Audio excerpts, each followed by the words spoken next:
home and getting some rest per doctor's order. So I'm not speaking today either, so don't worry. Don't worry, you're in great hands. We have Ron Corzine with us today. Ron is no stranger to LifePoint. Most of you know him. He called LifePoint home for many years before they moved to Fort Worth, and was a pastor before that and oversees many, many churches. And so we're honored to have him here today. He's also a pastoral overseer for LifePoint Church. So y'all give him a hand as he comes. Well, good morning. It's so great to be back in San Antonio and great to be back at LifePoint. My. Y'all have a great week? Yes, sir. Good. Just checking you out. Because the reason I'm doing this is because somebody's checking me out right now. Well, I don't mean that kind of checking me out. I'm really honored that Danny would ask me, he and the trustees, to be a pastoral caregiver and overseer, advisor to LifePoint. It's a real honor and a real privilege. If you're a guest or maybe you don't know me, gosh, all I can say is I've been doing this for a long time, so that says something. Either I'm a tolerant person, I'm a faithful person, you come up with whatever you want, but my wife and I, we've been in ministry now for 48 years. That's a long time, you know. And so, in fact, this December we'll be married 48 years, so she knew what she was getting into when she married a preacher. By the way, 48 years is a long time to be married. I don't know how any woman could live. Well, I'm just going to leave that alone. You know, what I want to do today is I don't really want to preach a sermon. There's nothing wrong with sermons. In fact, you have probably, and I'm telling you out of experience now, 48 years of knowing preachers. My dad was one, and I travel a lot, and I know a lot of preachers and have heard a lot of preaching. And I'm just telling you out of experience, you have one of the best pastors and preachers, by the way, that I've ever met. I really mean that in the bottom of my heart. I tell him that all the time. But I don't think I want to preach. In fact, I'm not even sure I can preach. Some have said I need to take more lessons. But I'm not sure I want to preach today. I think what I'd like to do, I think I just want to talk to you a little bit out of my heart and out of my experience. You know, there's a couple of ways, Mike, that you gain intelligence. One of the ways that you would gain intelligence, you'd go to school, you'd read books, you'd take tests, you'd learn. And so one of the ways of gaining intelligence or intellect is through the books, through school and books. There's another way that you gain intelligence, and it's totally different. It doesn't necessarily have anything to do with books. It has to do with life experience. You've experienced the good, you've experienced the bad, and out of the experience of what you have done, what you've seen, what you've heard, what you've felt, whatever, out of this experience, you are who you are today. You practice what you practice today. So today I want to just talk to you out of, again, look, you have to understand, when I say I've been doing this 48 years, that doesn't mean I'm smarter than anybody who's been doing it 10 years. It just means I got more experience. I've had 48 years more opportunity to experience the good, the bad, and the ugly than somebody did at 10 years. That's all it means. So you hear me, right? Everybody, y'all got to talk to me, man. I'm thinking, this is a funeral home, and somebody does that. My gosh.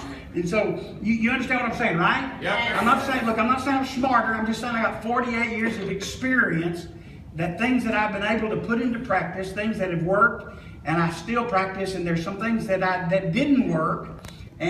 So if you're doing something, if you're doing something that's not working, then you need to stop doing that. Okay? And you need to do something else. And so I'm going to talk to you today out of an experience that I've had all my life. I've been blessed to grow up in a preacher's home. My dad was a very generous man. He was a pastor, he was a giver, he loved people, and he just gave, not only just for resources, money, but my dad gave kindness, he gave encouragement. He was just always giving to people something. And somehow that had an effect in my life at a young age. And here, 48 years being in the ministry, that has had such an impact on me that because I practiced what I saw my dad do all these years. Now, so I think I feel like that. Hear me. I don't want to be like one of these debaters, you know, that if you've seen any of the debates, I don't want to be like one of these debaters, or several of these debaters, and I won't even talk about which party, but it comes across kind of egotistical and arrogant. Okay, you got to hear me. I don't want to do that today, but I do want to be honest about who I am and what I practice. And so to tell you, I have the moral authority to talk about what I'm going to talk about today because I've been practicing it for 48 years. Okay? And that's what gives you the moral authority to talk about something, is the fact that it's working in your life. If it's not working in your life, you're not going to talk about it probably. But if it is working in your life and it's working good things in your life, then what you want to do is you want to tell everybody else, hey, look, this works. You'll benefit from this. And that's why I'm here today, not to talk about money or generosity from the standpoint of what the church needs, but what we all need. Right. I'm talking what I'm saying today, and I'm talking to you to help you. Now, you may not be able to see that, depending on your mindset, how you grew up, who you're around and associate with. And how many of you know that there are people out there that say, yeah, church, you're a bunch of hypocrites? Everybody heard that? Yeah, church, you're a bunch of hypocrites out there. Or how many of you ever maybe heard, the church, all they want your money. Right. Okay, so you know what I'm talking about. But I want to tell you that as a pastoral caregiver to Danny and Rachel and the trustees and you as a congregation, I want to tell you that if you're a guest here today, we don't talk about money a lot. Now, Rachel received an offering from the people who are part of this congregation, who are family members. We do that, but we don't preach or teach a whole lot about money. Not because we're ashamed of it. It's just the fact that good people like you, once you understand and have heard once or twice the benefits of it, you practice it. So look, maybe once a year, I'm just guessing, maybe once a year, we talk about, at this place, we talk about money, generosity, giving. That means the other 51 weeks we talk about sex. Not really. But you might want to come back and just check it out. But that's not true.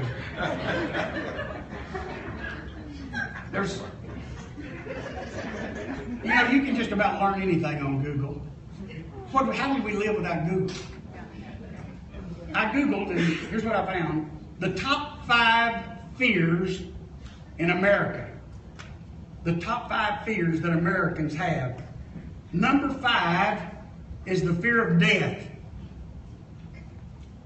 We understand that, especially the older you get. Then number 4 is the fear, it has to do with finances, the fear of being poor, of not having enough resources to meet your obligations, to take care of your family. Okay? Number 3 is the fear of insects.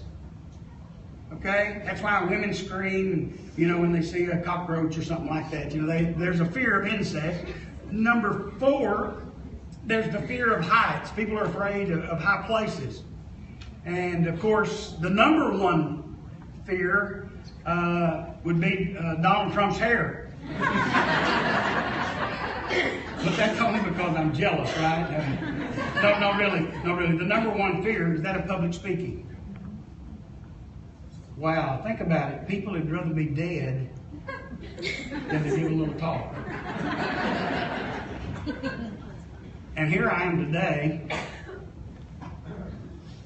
speaking, talking about number 4, money. So you can put yourself in my place. What kind of apprehension, what kind of fear should be on me right now if those fears really are true in every person's life? Again, I think for me and for this church, and I think I can speak for Pastor Danny, we never want anybody here to think that all you are to us is money. Right.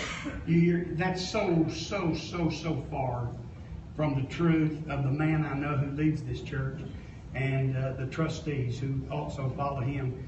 And so, I'm going to use the word overseer. As a pastoral caregiver and overseer, I want to just talk to you kind of like a dad. I don't know how that sounds. The Bible talks about spiritual fathers, so I'm not unhappy to be a spiritual father in the body of Christ. But I want to talk to you as a dad about generosity, being generous, just being a generous person. Now, a lot of churches hammer, I don't know where you come from, a lot of churches hammer tithe, God robbers, you God robbers. We don't do that. Because see, if you're a generous person, and generosity consumes your life and it's your passion to be just a generous person, to be a giver, you don't have to talk about tithing. That takes care of that. In fact, a lot of people have problems with that, and so we're not throwing that at anybody. We're glad you're here. I did find something very interesting though about that. It's the mindset of people like you and me. It's the normal mindset that we have. You go shopping for something, and what happens when you go shopping? If you're like me, I don't pay full price for anything. I'm going to ask for a discount. Now you think, I asked for a discount at McDonald's. I don't get them, but it's not because I don't ask, because the Bible says you have not because you ask not.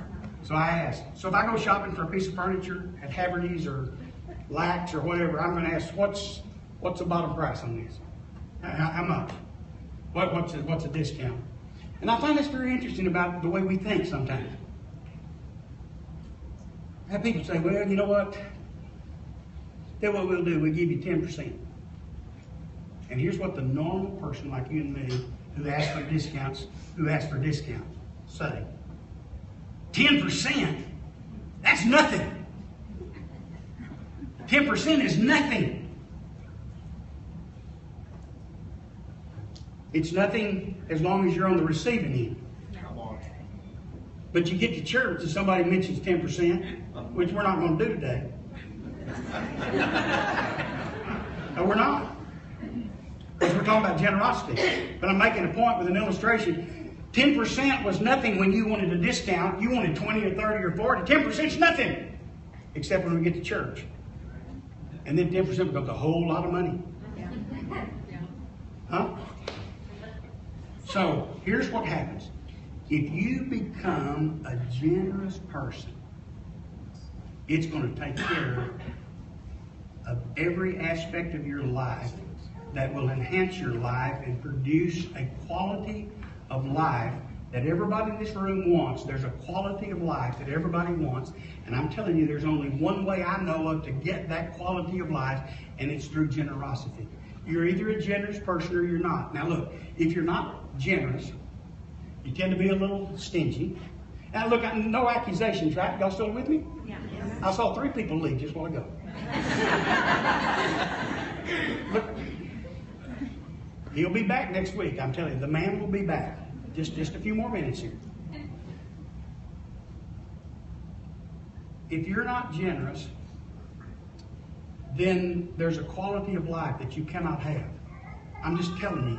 You can't have it. I'm talking about experience now. You say, well, I think I can, and that's what most people think they can. They think they can have a certain quality of life without the principles of what I'm going to talk about, which is being generous. So, let me give you an illustration. There's really two kinds. There's 2 kinds of wisdom in this scenario about generosity. There's what I call conventional wisdom. That's the way the world thinks. The way most of us, even here, think. There's conventional wisdom, and then I'm going to talk to you about unconventional wisdom, and then I'll probably finish up. Conventional wisdom. Conventional wisdom is get all you can all you get, and sit on the can. Let's say it again. That's the way people think. I got to go make as much money. I want to make as much money as I can. And I want to spend as much as I want on me, and the rest of it I'm going to put in a can, and then I'm going to sit on the can. Nobody else is going to get anything. You're not getting any of my money. And that's conventional wisdom. That's first nature of the way people tend to think who have not had the revelation of giving and being generous. We're not talking about just giving to the church. We're talking about giving. Giving. Everywhere you go, giving. Giving. So here's what we're going to do. We'll use a little illustration here. Here's a stack, a small stack, so to let you know how much money I have. Here's a small stack of $1 bills, right? Here we go, right here. Let's say 10 $1 bills right here. Okay? And here's a stack of $100 bills. So here's 10 $1 bills, and here's 10 $1 bills, and here's 10 $100 bills. Okay? Now we're going to have two lines here today. We got two lines going to be forming here in just a minute. Do you know which line you want to be? Anybody? You know what line you're going to fight? You know, it's like you go to Disney World or Six Flags. Everybody wants to get in the right line and they want to get up front. I could just see if we started forming a line and people start nudging, they move out of the way, move out. There's only 10 of those up here. Huh? It's that old thing inside of us that haven't learned the principle yet. I want to get what I can what I get, sit on the can. So you already know which line you're in, right? Everybody know? Yep. But let's say that this you're up here and you're me. This is yours. I give it to you and say, you come on up here. You have all this, but you're going to be the one. Which one of these do you want to give out of? Well, conventional wisdom says, here's a $1 for you. Here's a $1 for you. Here's a $1 for you. Here's a $1 for you. That's conventional wisdom. You're going to give as little as you can if we don't understand generosity and what I'll talk about in just a second, the law of sowing and reaping and how that works. Okay? So there we go. Look, conventional wisdom says this. It's just about numbers. So this has 2 more zeros on it. Big deal. Well, it's a big deal. Conventional wisdom says it's just about numbers. It's just math. Look, you give 1 away, you got 9, which means you lose. You lose. You're down 1. But I don't give it away, and I still got 10. And I'm going to keep adding to that stack as long as I live. Look, this is not deep. Y'all know this is pretty simple teaching. Yeah. Conventional wisdom says, get all you can and keep everything you can to yourself. Spend it on you and no one else. Take care of yourself and no one else. Make sure it's coming your way. And there's only one way I know of to guarantee that money or resources or whatever you give away keeps coming back to you. Only one way I know to keep it coming back. It's the law of sowing. It's the law of reaping. That's true. Now, let me just take it for a moment outside of money. If you give kindness away, you're going to reap kindness. If you give love away, you're going to reap love. If you're merciful and a graceful person, you're going to receive back whatever you give away. It's the law of sowing. Whatever you sow, you're going to reap. I am the most, probably, if I can tell you this, I'm probably the most upbeat, encouraged, day in and day out person. I think it was 1957, I had a day where I was depressed. May have been 58, I'm not sure. And I'm not putting anybody down who has depression. I'm just simply saying I am the most encouraged person I know. You know why? Because every day I encourage people. My life is to encourage people. And guess what I get back because of of what I give. I get back encouragement because I give encouragement. If you give kindness away, if you give love away, you get back in like kind as to what you sow or what you give. Paul talked about this in the book of, I believe Paul, I want to say it was in 2 Corinthians chapter 8. Paul says concerning giving, let me read it to you. Paul says, whosoever sows sparingly, $1. Whoever sows sparingly, guess what? Reaps sparingly. Whoever sows bountifully, generously, reaps the same way. And then Paul goes on to say, each of you should give what you have decided in your heart to give, not reluctantly or under compulsion, for God loves a cheerful giver, and God is able to bless you abundantly, so that in all things, at all times, having all that you need, you will abound in every good work. Wow, you can't, that's a guarantee. You can't get that guarantee at any bank or at any money market or any investment. There is no investment that you get that kind of guarantee, is it? But yet, Paul says, God says, in the law of sowing and reaping, you're going to get back what you sow. So real quick, let's talk about sowing and reaping. You reap what you sow. In like kind. So if I sow an apple seed, what am I going to get? No. Come on. Get apple. You reap in like kind. You reap what you sow. You reap later than you sow. You reap later than you sow. You don't put a seed in the ground and go out the next morning and automatically have a big shoot about this tall. Why? Even though you reap what you sow, you reap later than you sow. You say, hey, I gave $10 in church on Sunday. First time I've ever done that. And Monday, you want $100. You want to win the lottery. You want, where's the results of my giving $10? You reap what you sow. You reap later than you sow.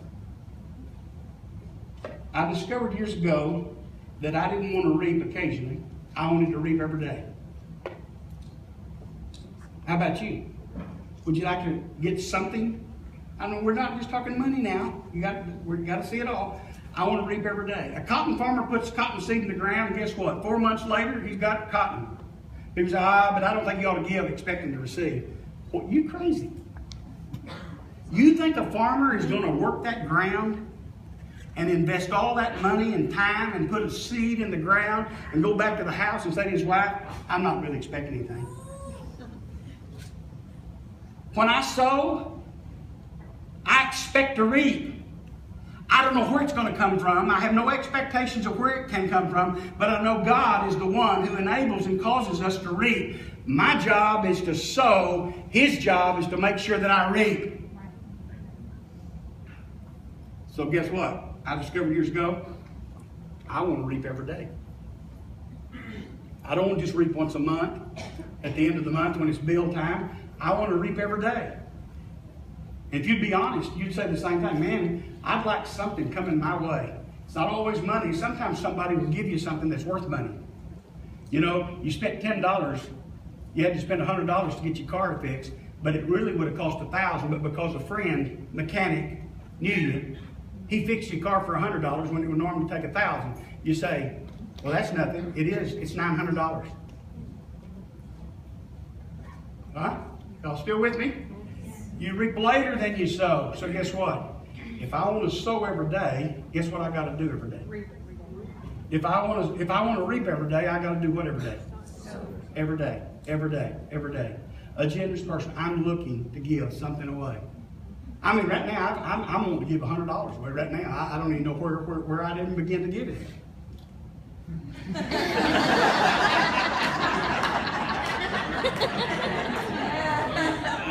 Did I see your hand go up? Who's that sitting next to you? Your daughter?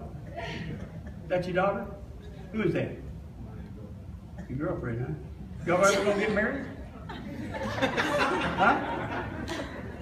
I don't want to embarrass you, sweetheart. I'm talking to him. Don't wait too long. It looks like a good thing you got going there.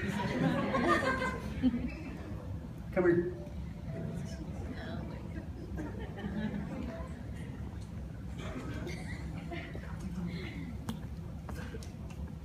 $100. Hey. No, they ain't gonna. Okay. I feel like I need to be in control a little here. So look, an old man with experience is going to give you some advice. Then you can do what you want to, right? Don't you dare spend that on yourself. Every penny. Every penny.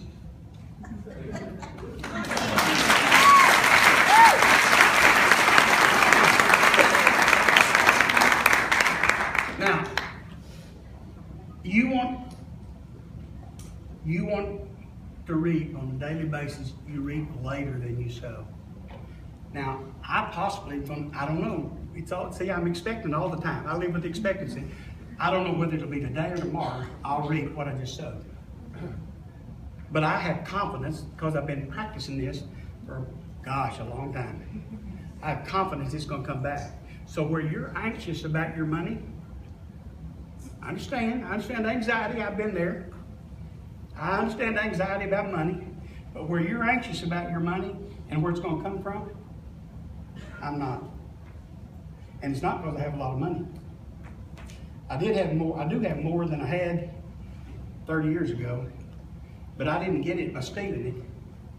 I got what I got, even though it's not a lot. It's plenty, but it's not a lot. Because I sowed. If you only knew the home I was raised in. My dad was a preacher. Let me tell you about preachers in that day and age. They didn't get paid. Maybe $5 on Sunday. A deacon would hand my dad $5. Thank you, Brother Corzine. Thank you so much. Good sermon. Thank you, $5. He was grateful. What they did back those days, this will date you. Anybody ever heard of a pounding? Well, I mean, besides a pounding. I'm going to introduce you to something. When my dad was preaching, they had poundings.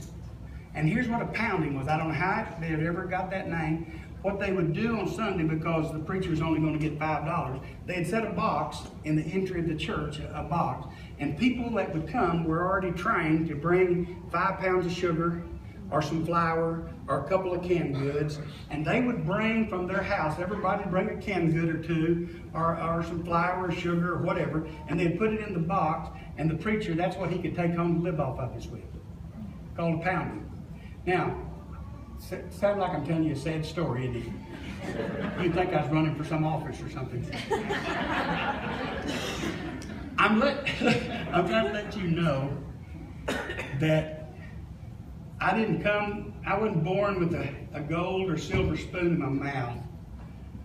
What I have today, and again, whatever I have today, I had putting these principles into practice.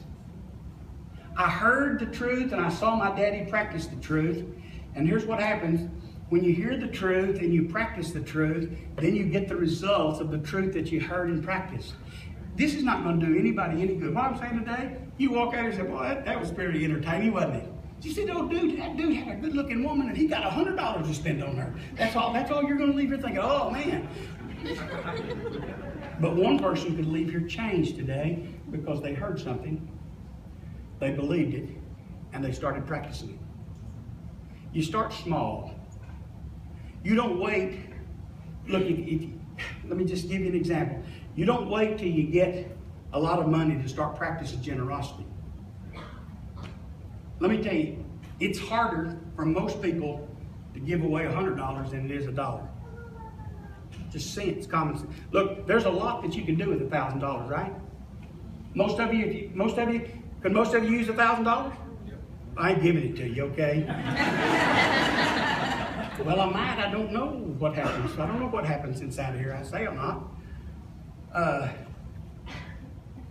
the way generosity works. God, you have, and then God shows you somebody, and then you give. It's not planned. It's a heart thing.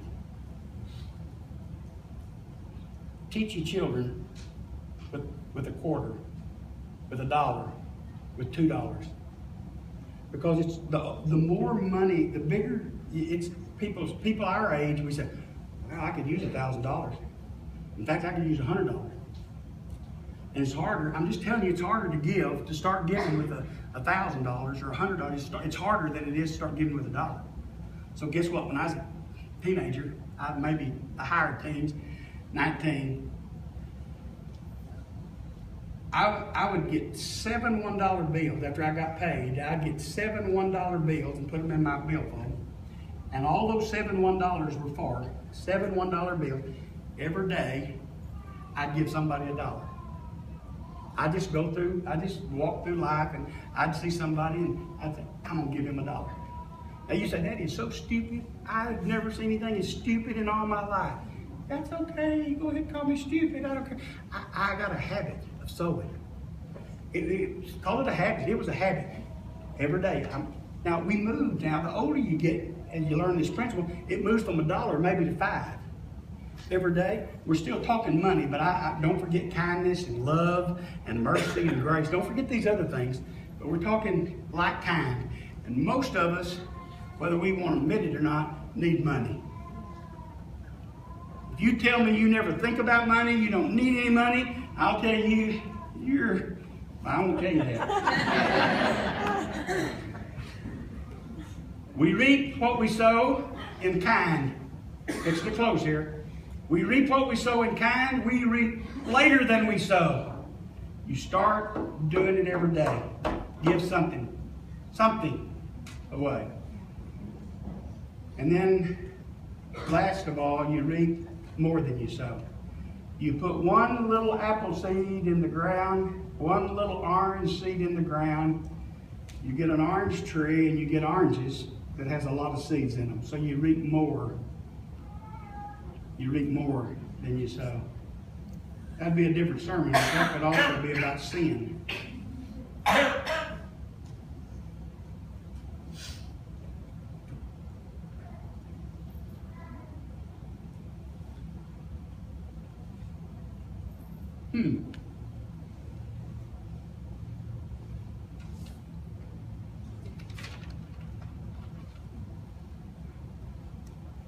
As I stated when I started, we don't need money. This church doesn't need money. But I tell you what, I need money. I need money. I need to provide for my family. We need to provide for our children. It's a need that we have. But God will supply all of our needs according to His riches and glory by Christ Jesus. I came across this, I got to close with this story. I came across this story and this just says everything that I believe. It's a testimony by a man by the name of Don Linscott. And this is what Don wrote. This is his own story. This is his own testimony. Don said, on July the 23rd, 1970, my wife Connie gave birth to a beautiful baby boy. For 3 years, we tried unsuccessfully to start a family, so our joy was great with the arrival of what was our only biological child. We later adopted a daughter.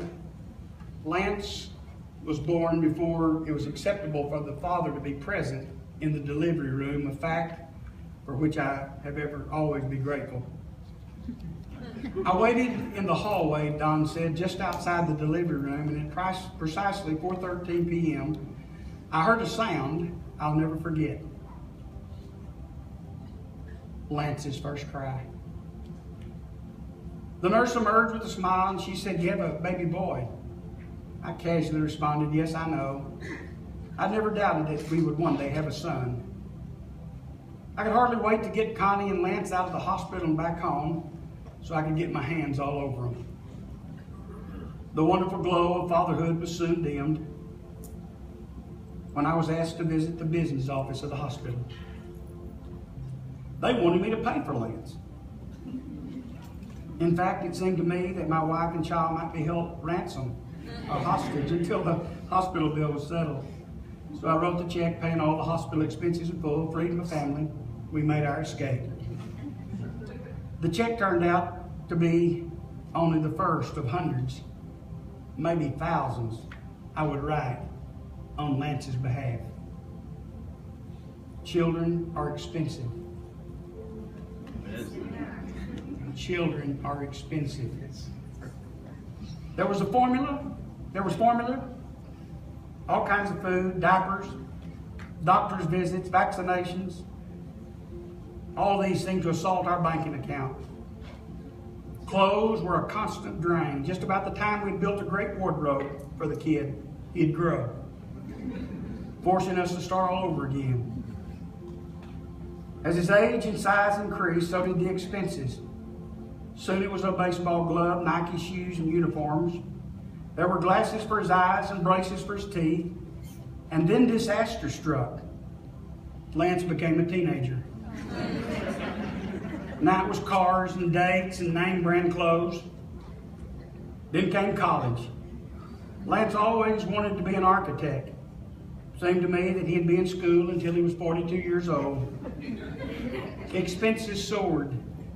Tuition, books, drawing tools led the long list of essential expenditures. But of course, just like parents everywhere, we were happy to be able to help him, and we did all we could to support his growth and his dreams. And then one day, Lance died. On Halloween Day, 1991, we buried 21-year-old Lance in our church's country cemetery. And that afternoon, we walked away from the grave, and since that day, we've never spent another nickel on Lance. That's how I learned it. Death is cheap. Death can be sustained without expense.